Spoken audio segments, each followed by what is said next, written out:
স্বজন মারা গেলে আমরা শ্রাদ্ধ করি না 13 দিনের পরে 1 মাসের পরে পরে তো সবাই সিপিএম কেও আমরা 2021-এ আমরা শ্রাদ্ধ করেছি। এই 2026-এ সিপিএম কে আমরা বছরের শ্রাদ্ধ করে ছাড়বো। রেডি আছেন? সবাই রেডি আছেন? রাজি আছেন যে আমার কথায়? সিপিএম কে আমরা এবার বছর শ্রাদ্ধ কইরাই ছাড়ুম। আর তীব্রাম থাকে এই বছরে আমরা শ্রাদ্ধ করাবো। সিপিএম তো অলরেডি 21-এ শ্রাদ্ধ করে ছাড়ছি। আর তীব্রাম থাকে আমরা এই বছর এই 2021-এ 26-এ আমরা শ্রাদ্ধ করাবো। কারণ সিপিএম আপনাদের এখানে যিনি প্রাক্তন বিধায়ক ছিলেন উনি এমপিও হয়েছেন, উনি মন্ত্রীও ছিলেন, আর বর্তমানে উনি রাজ্য সম্পাদক, আবার পাশাপাশি কি লিডার অফ অপোজিশন, মানে বিধানসভার উনি বিরোধী দল নেতা।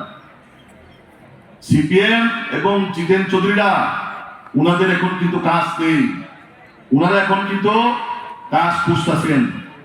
আমি এই মনোবঙ্কুলের বিশেষ করে আমার মাজাদাকে আমি বলবো, সিপিএম এর জন্য যদি কোনো কাজ থাকেন আপনারা আমাদের বিধায়কের কাছে, যদি পুকুর খনন, মাটি কাটা, জঙ্গল কাটা যদি কাজ থাকেন আপনারা জিতেন চৌধুরীকে আনবেন আপনারা।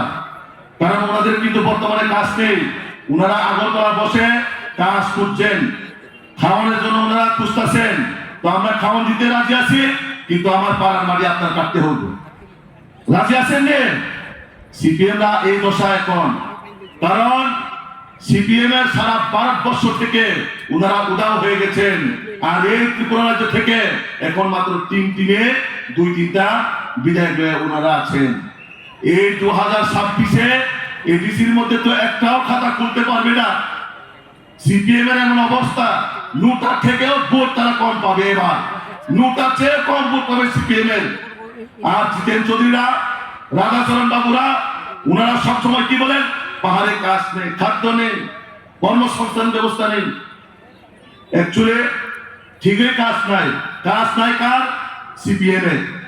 কারণ সিপিএমরা তো আগে রেগার নামে কাজ করে খেত না, মানুষের টাকা লুটে ফুটে খেত।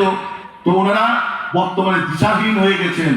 আমি জিতেন চৌধুরীকে বলবো, আপনি যদি মনোবঙ্কুলে আপনি প্রায় বলে থাকেন ডেভেলপমেন্ট হচ্ছে না, রাস্তাঘাট নেই, জল নেই, খাদ্যের কারণে অনাহারে মারা যাচ্ছেন। আপনাদের এই এলাকার মধ্যে কোথাও খাদ্যের কারণে মারা গেছেন? আসেনি এরকম কোন নিউজ? আসেনি এরকম কোন রিপোর্ট? নাই। তাহলে খাদ্য কার নাই? কাজ কার নাই?